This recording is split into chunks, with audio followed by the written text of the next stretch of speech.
And everybody goes on mute. Yep. Awesome. All right, I'm going to share my screen.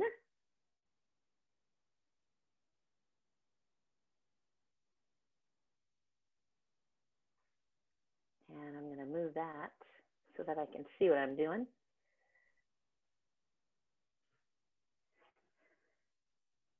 All right. Hi, everybody. Wow, last class. Hope you're all awake. Hopefully you'll get some fun things out of this class today. My name's Peggy Benton, and we're talking about the joy of ballad interpretation. And before we get started, I want to do something a little crazy. I'd like everybody to, well, if you choose to answer this question, I want to know if you have any favorite recipes. So if you could unmute and just shout out your favorite recipe. And I'm going to say I have an awesome chicken enchilada recipe. Anybody got a good recipe they like? Rhubarb casserole. Maple salmon. Oh, my biscuit. Tarragon chicken. Sweet and sour. Grilled marinated. Pie.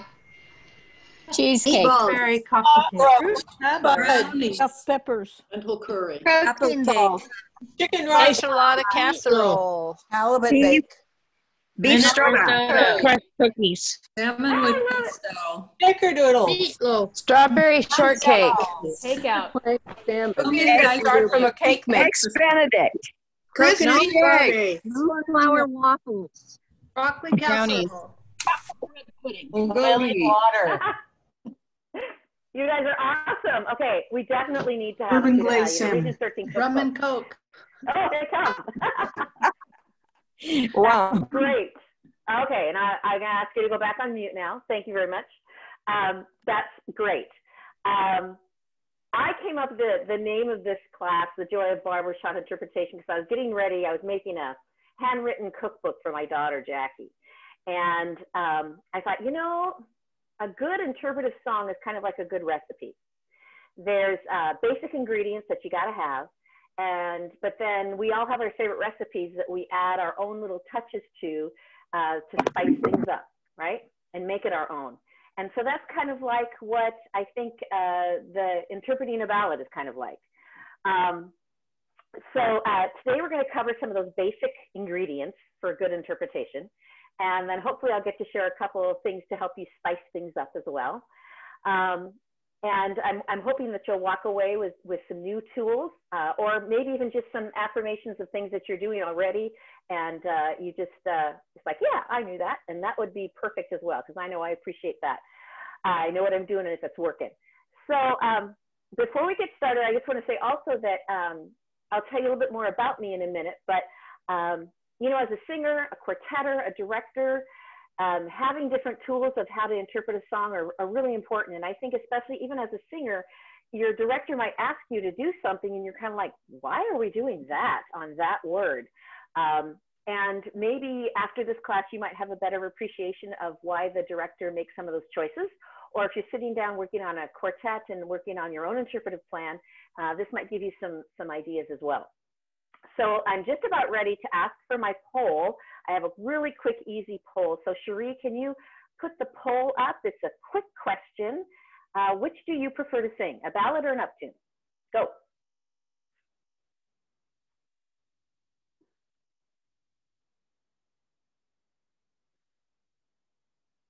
All right. Keep it coming. We got 58% in there. This is an anonymous poll, by the way. No one knows what you're voting.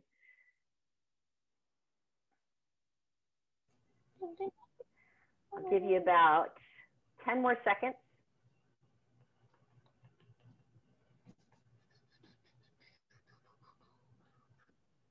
Any more out there that want to vote? You don't have to vote, only if you want to. All right, Cherie, can we show them what the results are? I don't know if you can see that right now, but it looks to me like it's 64% like prefer a ballad and 36% for an uptune. This makes me happy because if it had shown up uptune, then I would have been done with my class and we would have gone on to the next thing. So I'm really glad a lot of you out there enjoy doing a ballad. So good, you're in the right class. All right, we can remove that poll. And, oh, can I share results? I don't know if I can, maybe I can share results. There we go. I'm gonna stop sharing and go back to my screen. Thank you for that, that was kind of fun. So I'm going to tell you a little bit about me. if I do this right. So I'm your chef today, and I have been a member of Sweet Adelines for 28 years. I've been directing my chorus Alaska Sound Celebration for over 20 years. And they've had the privilege of being on the international stage about 6 times. And back in 2008, they made me a master director, which was exciting. I'm lucky because I get to surround myself with music all the time. I'm also an elementary music school specialist.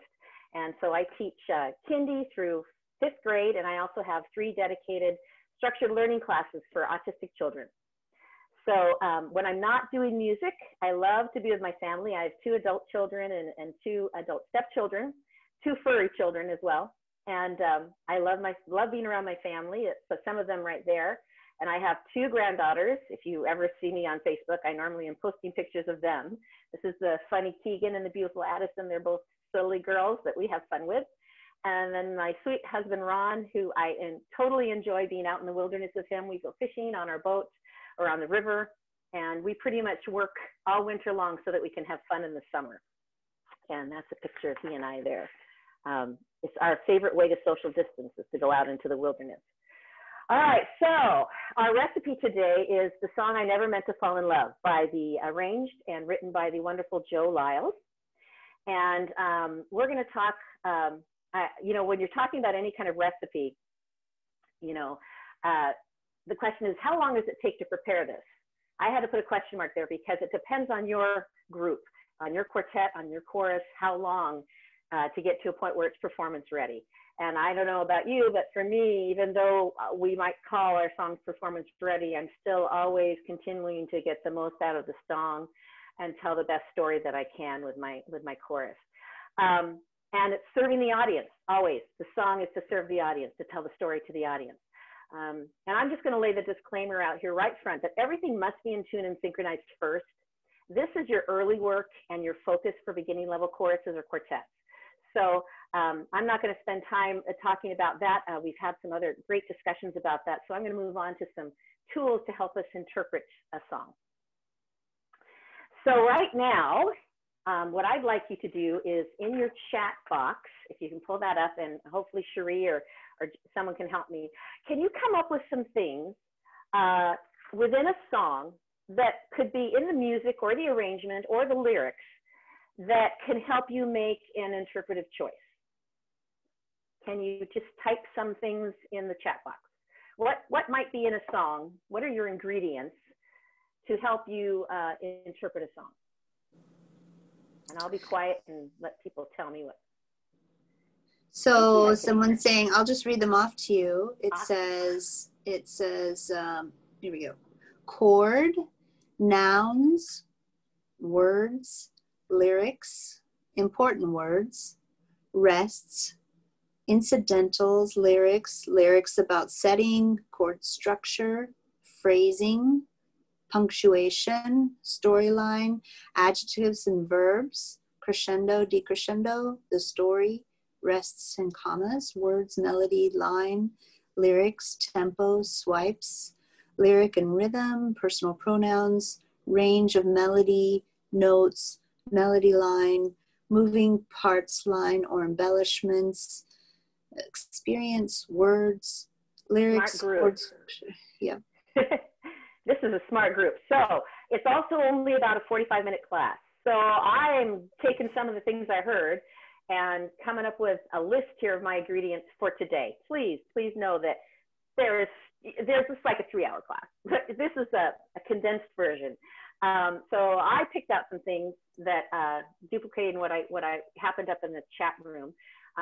Phrases, pronouns, picture words, musical highs and lows, the melodic line, chord structure, embellishments, musical tension, dynamic choices, key change, and form. I'm going to get to some of these. But right now, if we could take a look at these items, and in your brain, if you could kind of think to yourself, what of these words on the left-hand side are lyrical, and what is musical elements or the arrangement? And I'm going to kind of put them into 2 different groups, a lyric group and then musical arrangement. So you can kind of think about that. That's how I'm going to organize what we've got going here. So here we go. I'm going to start off with some lyric things. And I want to talk a little bit about phrases to start with. One of the handouts that I gave you, there's an outline that covers some of these things, but there's also a lyric sheet. And if you want to pull that out now and to help kind of guide this next section, that would be great. You can take notes on that. When I'm first talking about lyrics here, I want you to think about the lyrics of the song and think about grouping phrases into thoughts. When you first get a song and you're trying to get this interpretation down, a great thing to do first is kind of to look at your phrases and group them into thoughts. And then within those thoughts, I really want you to think about, of course, your arranger is going to be putting in rests and such, but I want you to be thinking about quick breaths occur during the thoughts, and then your standard breaths occur in between thoughts. So here's a phrase from I Never Meant to Fall in Love. To lose the fight and toss the glove could be all wrong. So that is one thought. And I'm going to put a quick breath in the middle of that phrase. To lose the fight and toss the glove could be all wrong. There's a quick breath in that phrase that I stuck. Now, standard breaths happen in between thoughts. And for instance, love is everywhere, full of hope and then despair. Oh, I know the feeling well. So that's a standard breath in between two thoughts, okay? Now, I'm going to move on to phrases that are not patterns. You want to make sure that when you're looking to interpret a ballad, that the phrasing doesn't become a sing-song pattern. Love is everywhere, full of hope and then despair. Oh, I know the feeling well, for I caught within the spell. That would be a really sing-songy pattern way to approach those phrases. And you really want to fight that. We're singing in the ad-lib style, our ballads are. And so look to make sure that you don't have that patterned happening phrase, okay? And one other thing that happens, and it's hard to make sure it doesn't get patterned, is the lyric of the song. The title of the lyric, I'm sorry, the title of the song comes in the lyrics and normally is repeated. And it's kind of a trap sometimes to constantly say the title of the song in a sing-song pattern. So to break us of that, I have a little exercise right now. I would like to see if Cherie or Jen, if you could, I just need 7 volunteers. You do not have to sing. You just have to speak, unmute yourself and say something. If you're willing to do that, could you put your name in the chat box and then we can get the first 7? Do we have some takers out there? Okay, Paula, Vicky, Deborah, Judy. Which Judy? Oh, I gotcha. Abigail and Katie, Marilee. 1, 2, 3, 4, 5, 6. Okay, I missed one. And I got Paula, Vicky, Deborah, Judy, Abigail, and who was the former? Marilee and Fiona. Marilee. Fiona. Oh, Fiona. Okay, I will try and remember the names. All right, my loves, we're starting off with Paula. Paula, can you be number 1? And basically what I want you to do is just say the phrase and emphasize the first word. On the first line only? Yeah, the first line, you're number 1. So emphasize the highlighted word. I never meant to fall in love. Excellent. Vicki, can you do number 2, emphasizing the second word? I never meant to fall in love. Excellent. Deborah, are you number 3? I never meant to fall in love. Awesome. Number 4 is Judy. I never meant to fall in love. Ooh, can you give me the emphasis on 2 rather than I never fall? meant to fall in love. There we go. Awesome, awesome. Is it Abigail? I never meant to fall in love. There we are. Marlee? I never meant to fall in love. So can you try that again and put the emphasis on Oh, I'm in? sorry. I thought I was number 7. That's okay. That's okay. I might have flipped you in the Oh, no worries. I never meant to fall in love. There we go. And is it Fiona? I never meant to fall in love. Love it, love it. Great, great. So 7 different ways to emphasize, put some emphasis on a word, which is the title of the song, right? So I'm going to jump to number 1, 2, 3, 4. Judy, can you do that again? I never Number meant 4. to fall in love. Okay. And then can I have Vicki, can you do number 2 again? I never meant to fall in love. Excellent. So very different, those 2 phrases. I was thinking when I heard Vicki put the emphasis on never, you could take that phrase and think about it as maybe a sense of regret, of melancholy could be in there, where number 4, I never meant to fall, didn't have that same weight, doesn't have the same story. I'm going to pop up to Paula because it's Paula up there. Can you tell me the importance of the stress on I? What does it make it feel? What is the storyline if you're going to emphasize I? If I'm emphasizing I, this story is all about me. Whereas it's not a focus on the other person in this love relationship, it's on me. Exactly right. I agree with that, 100%. Number 5 was D. Gale. Can you say yours again? I never meant to fall in love. Yeah, well, what does that mean when you're putting that emphasis on fall? Well, I thought maybe love would come and bonk me on the head, or the knight in shining armor would swoop me up and throw me on the back of the horse. But there you go. And it was like a big crash.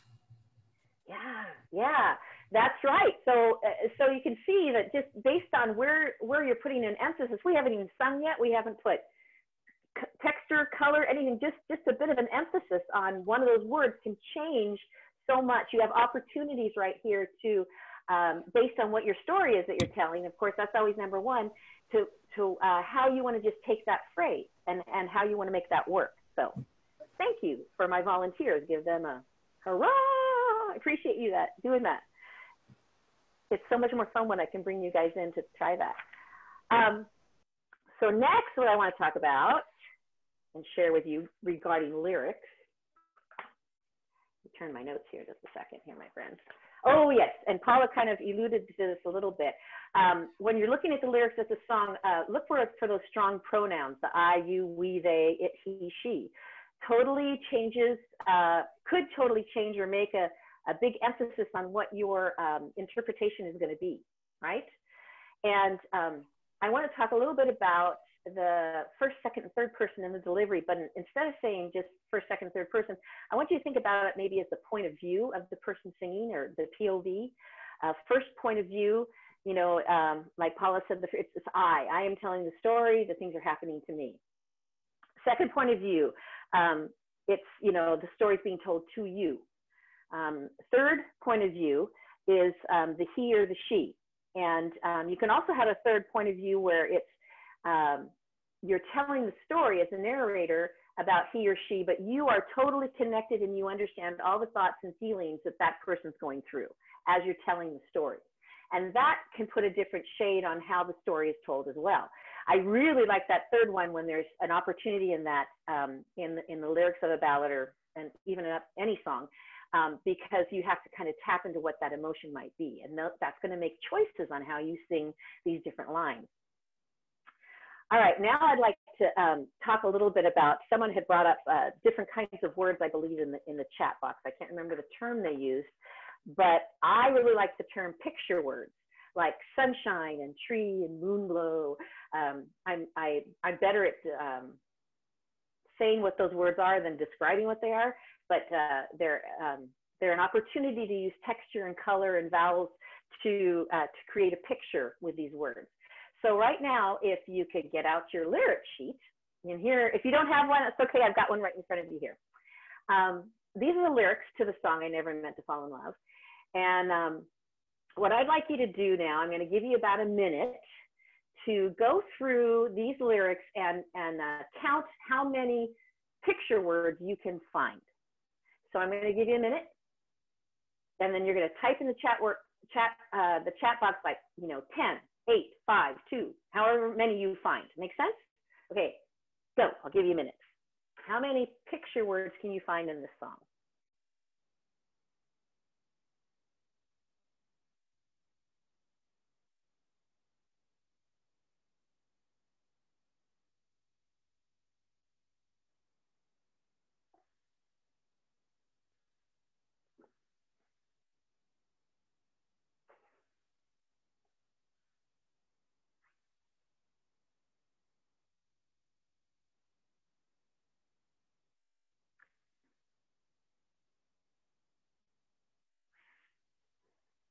I see 16, 14, 9.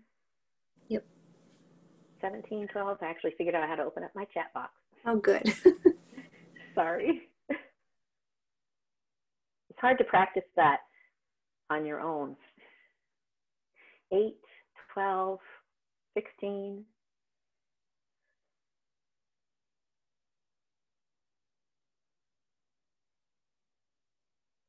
I'm going to give you about 20 more seconds.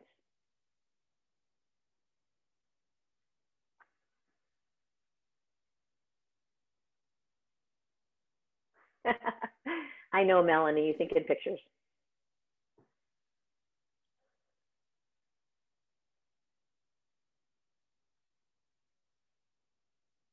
All right. I am impressed. And you're probably one, I'm going to close my chat box right here because I found 8, but then you have to realize that I'm using picture words as more, not action words, not feeling words. So things, moon, world, lips, words, dreams, fight, glove. I'm thinking of, picture words in that kind of format. So let me go to somebody. If I can go to it. So Melanie, you see in pictures. Can you unmute yourself and tell me some of the other picture words that you found? Okay, so I think in pictures, so I looked at it by thinking of, if I read this, what word makes me think of a picture? So okay. Word hope makes me think, and I guess maybe a picture, another word for picture in my mind was emotion. So that's kind of where I was going with it, was what word makes me picture an emotion or a feeling. So gotcha. For me, that was, I was thinking of words like hope, despair. So feeling words.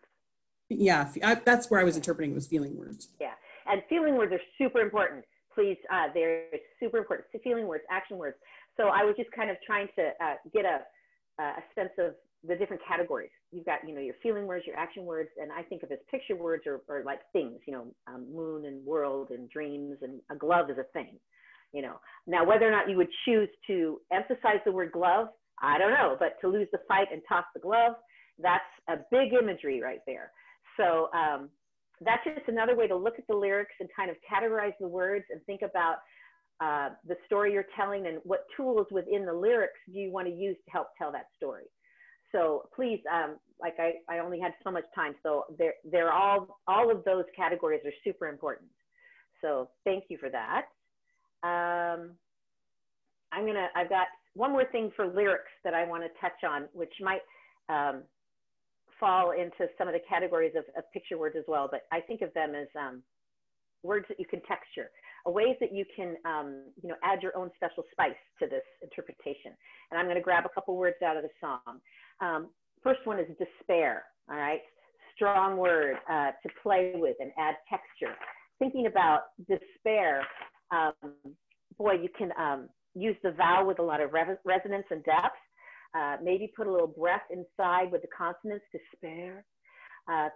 Those are texture things that you can use to really help tell the story and characterize that. Another great word in this song is feeling. You have that elongated vowel that you could play with. Also, the vowel you could play with the color of the vowel to either darken it or lighten it to give the story, depending on where that word happens in your story. This is a great word, rapture. You can curl the R, roll that R, or rapture. You could also play maybe with a hooty sound on the vowel, so rapture. You can play with that in how you're using that word to tell your story again. And finally, clever. Now, I'd like to give you a chance to tell, either put in your chat box, what would you do with the word, could you do with the word clever to change the texture or to help describe, sing it with a description that changes the story? Anybody out there want to type anything, or you're thinking? I'm looking. Give me a second so I can look at it and see what you're saying. Emphasize on the C, hard C. Oh, tongue in cheek. Yeah, clever. Yep. Yeah, I was also almost like you could maybe clip it, you know, maybe make it shorter. Accent the last syllable, clever. Anything else? Hard R, great. So many choices, right? So many choices, excellent. Dry out the E to make it sound sly. Oh, that's good. Judy B, Inland Harmony, awesome. Great, okay, so, and then this word shattered. Oh, it's all about consonants on shattered. You've got the sh and the t, or, and the d, and boy, just let that vowel sit. This is such a word that you can use a lot of different color with. These are things that you can do when you're looking at your words and your lyrics. You might think that it's too early or you should do this later, but I really think you need to grab the song and look at those lyrics and start thinking along those lines, what you're gonna try and do. All right, so we ready to go to music? Keeping my fingers crossed that this is all gonna work. All right, find the musical highs and low points. Look for where the basses are the highest. That's probably going to be the climax of your song.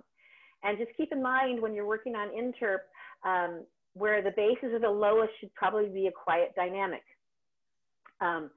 unless your bass is Judy.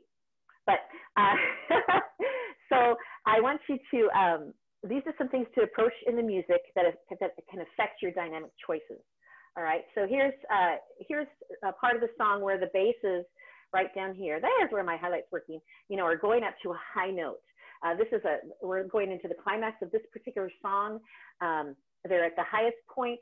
There's a lot of tension. There's a lot of angst, probably a high volume, a bit of a high volume. You want to make sure your basses bring that up there with a lot of relaxation and openness and freedom.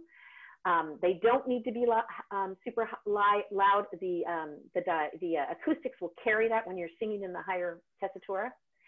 So be thinking about that. This is super important when you're looking to do your interp. Find out where those musical highs and low points are.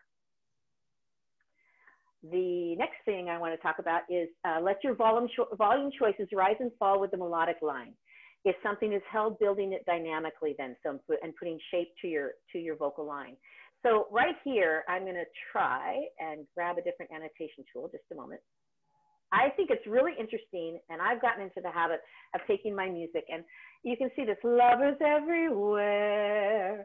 You can see the shape of the melody here, the melodic contour that's happening.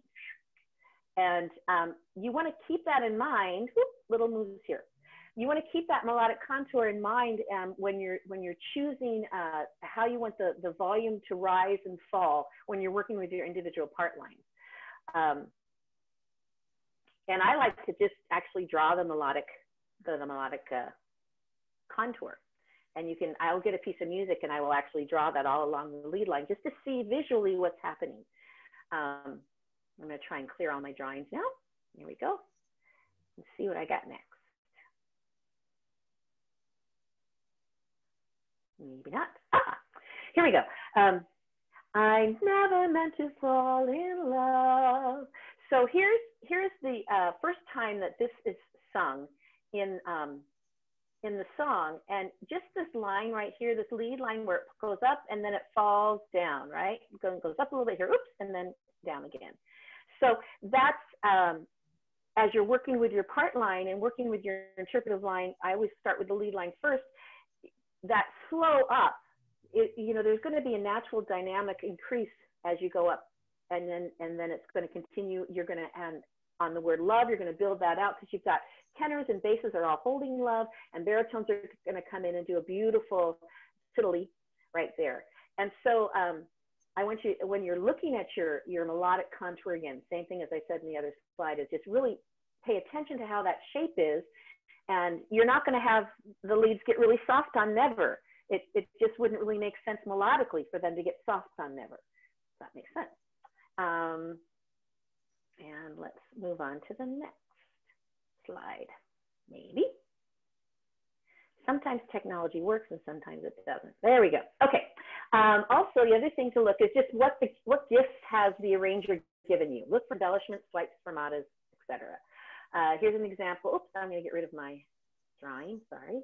Clear all drawings. So here's a section of the original piece of music there. The arranger has put these fermatas in, and you want to take advantage of those.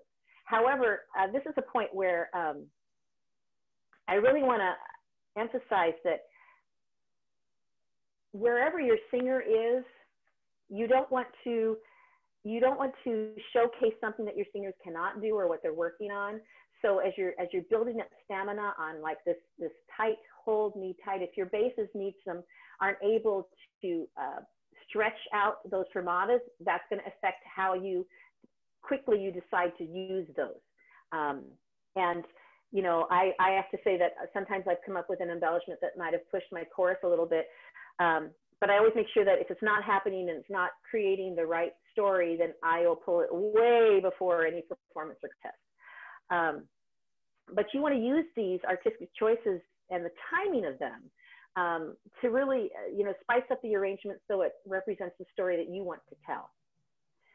And let me continue on. A couple more things in the music.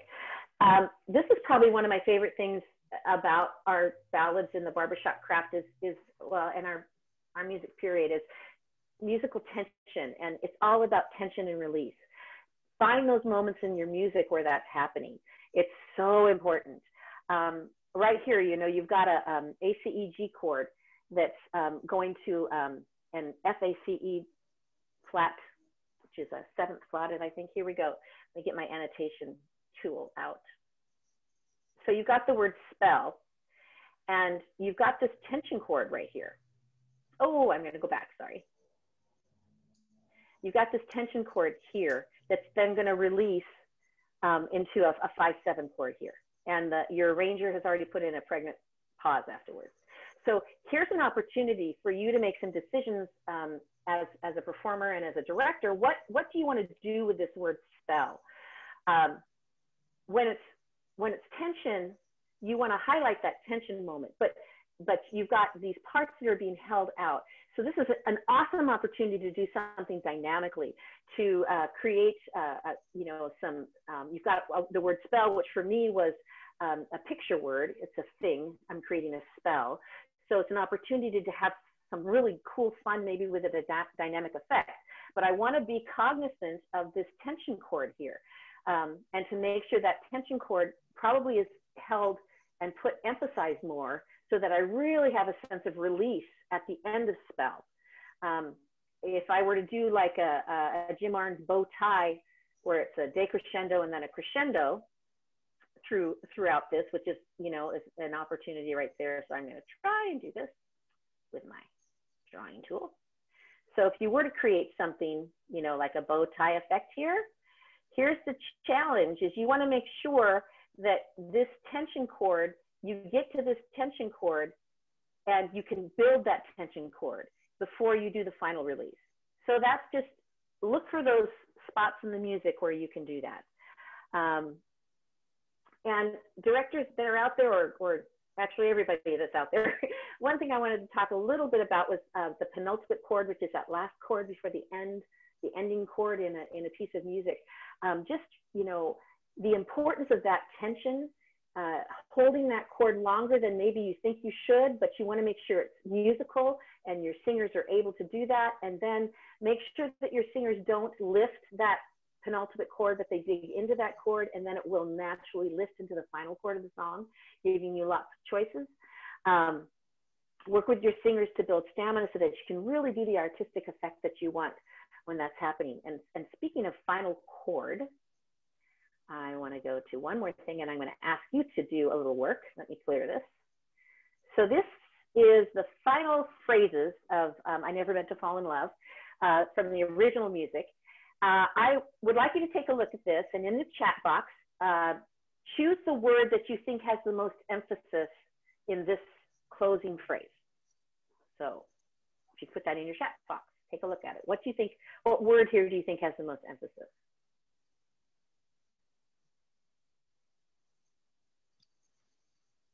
I'm going to take a look here. Get you smart people out there.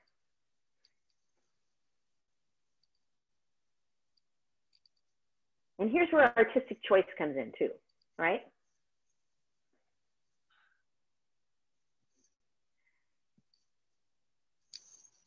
Excellent. I hear typing. You guys are awesome. So musically, as you look at this, fall has the most activity, doesn't it? And it's the arranger has beautifully written the word fall, and the parts, you know, the leads are hanging, and the tenors fall into the leads, the baritones are falling down, the basses even fall down. So there's so much imagery in the music that's written here and the harmonics that's written here. So that is super important, right? That's, you know, that emphasis right there is huge. But you also have, you know, your penultimate chord here that I was talking about, and there's things you can do on this chord. How soon do you maybe go to an N? How long do you keep the vowel open? How do you work it going into the word love? So many artistic creative choices here, but when you're talking just about the music itself, boy, fall has a lot of activity. So the other choices, some people had written some other things. You can play with this because, you know, we're still ad-lib style. So in your storyline, maybe your story is more, you know, melancholy. So you might want to do something with never, except there's not a lot of movement with never. Tenors are repeating, baritones repeating, basses just go down one. So melodically, remember, there's not a lot going on. So you want to use your melodic contour as well to help you make your choices.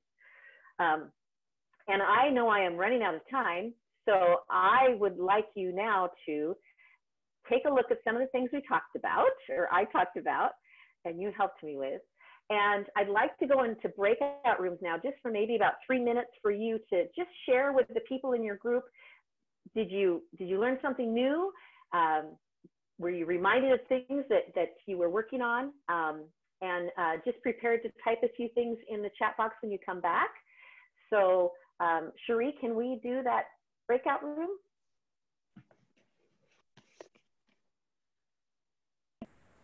Cool. But as a new member, I would say most of those decisions are made by our director. So, and we You're lost absolutely her. right.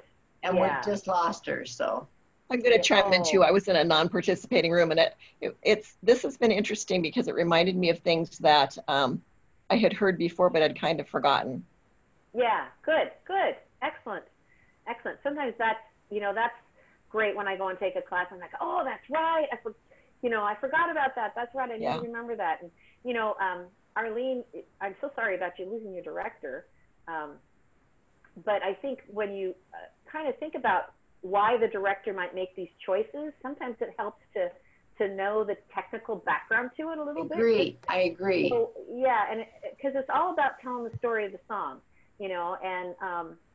and yes, the director's going to make 99% of these creative choices, but you're the one that has to do it. You're the one that has to figure out a way to make your voice do what the director's asking. And sometimes when you understand the reason behind that, and it's a choice. I mean, it's totally a choice. But sometimes it can help us as singers, try and do what they're asking us to do when we kind of, okay, so I see the melodic line rises and falls like this. Oh, that makes sense. And you want me to carry that sound through here. How come I don't get to breathe after this word? Oh, you're making a creative thought there.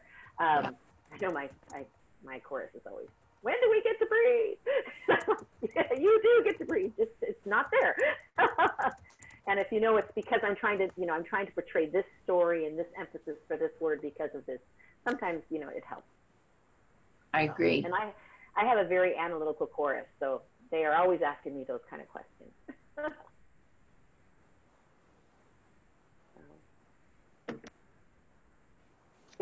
I'm trying to think, is it Lene? Hi. Linnea. Linnea. There, Linnea. Hi, I recognize your face. Nice to see you. Yes. There's that smile and those dimples. How you doing What is today? a penultimate chord? This was an chord. excellent presentation. Good. Yeah, the penultimate is the second to the last chord. So I never meant to fall in that tension chord, and then love is that release. That's right. And so often as singers, we try to lift Linnea that. is my section leader. Oh, you're lucky you. Lucky you. Yeah, so often we try and lift that second to last chord. We're thinking we're tuning. Normally it's a funky kind of chord, you know, that lifts into that final tonic chord. And you want to dig down into that. And then it just let it lift and release at the end. It's just, I get a physical response. This kind of a class is important for general chorus members to know, but very few do understand why we direct the way we direct. Exactly. And I think it's good to share this, share it with them. We're not just, exactly. I can remember when I first started, I used to listen to recordings, right? When I first started directing, I just would listen to recordings of choruses. And if it was a song, I would just try and, mimic it. Yes. And then I had to figure out, oh, wait, what's the skill set of my chorus? What story am I trying to tell? What is the music telling me to tell? Yes. Yeah. Yeah. I think it's the fun part. I love it. I love that part. So are you guys pretty much hunkered down where you're at?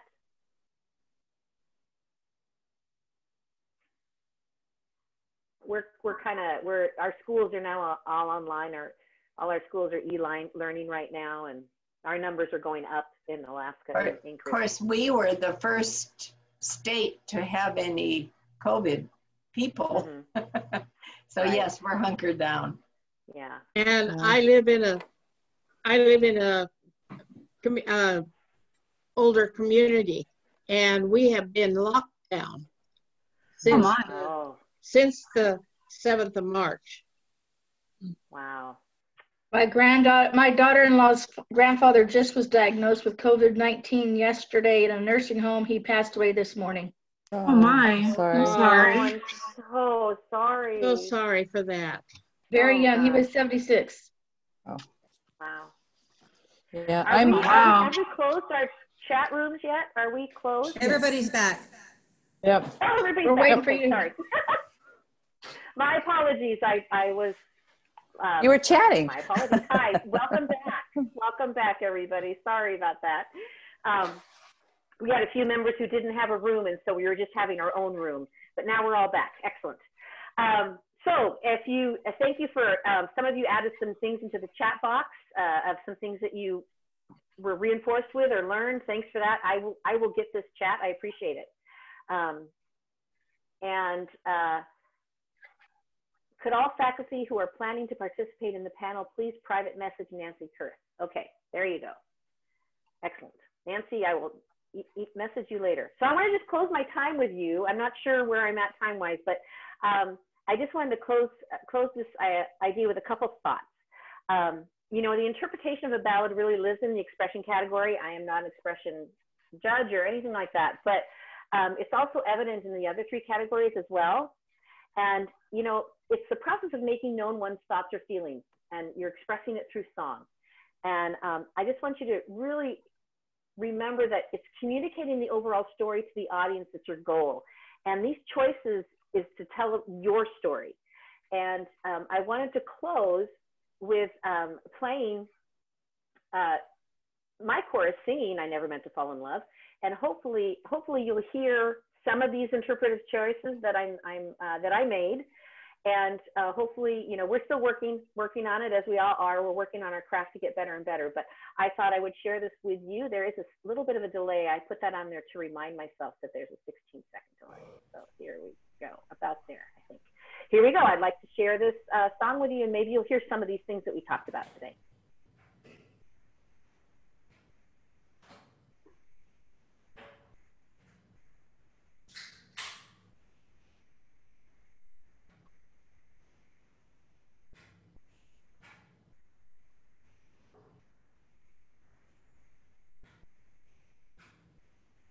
Peggy, we don't have sound.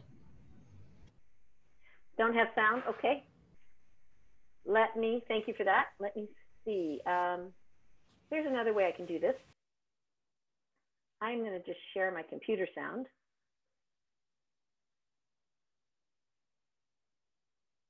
I was enjoying it. It was gorgeous. Let's see, share computer sound, and then I'm going to try it this way, just a sec. Let me do a different screen. Boy, you know, when I first started doing this Zoom stuff, every time I ran into a problem technologically, I would get so upset. I'm learning to just embrace it now because it just happened.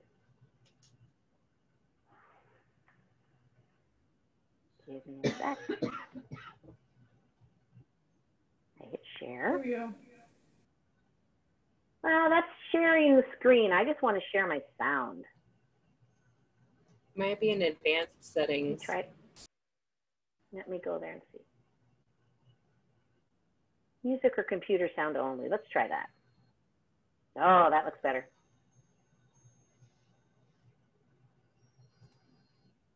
Thank you for your patience.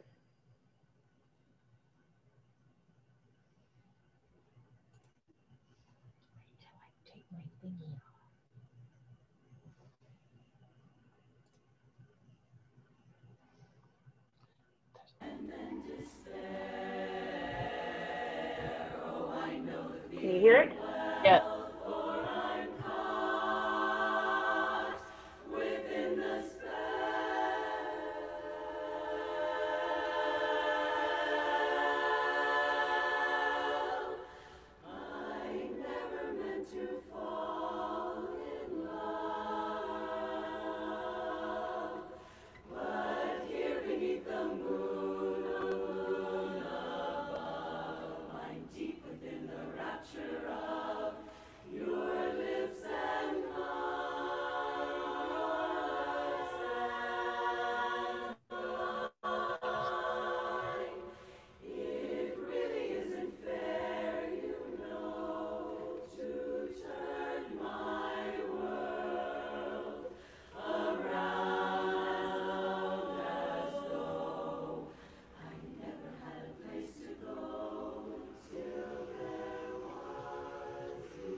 Wow.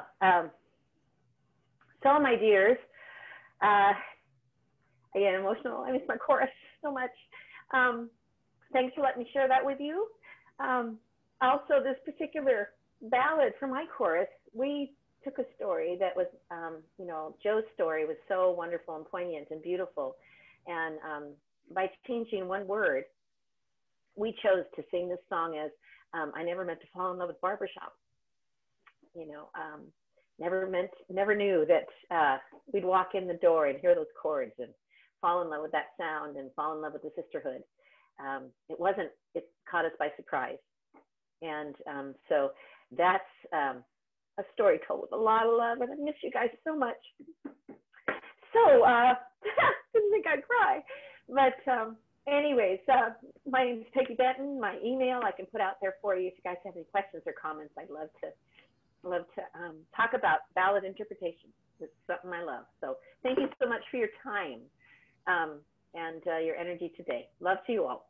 Thank you, Peggy, so very much.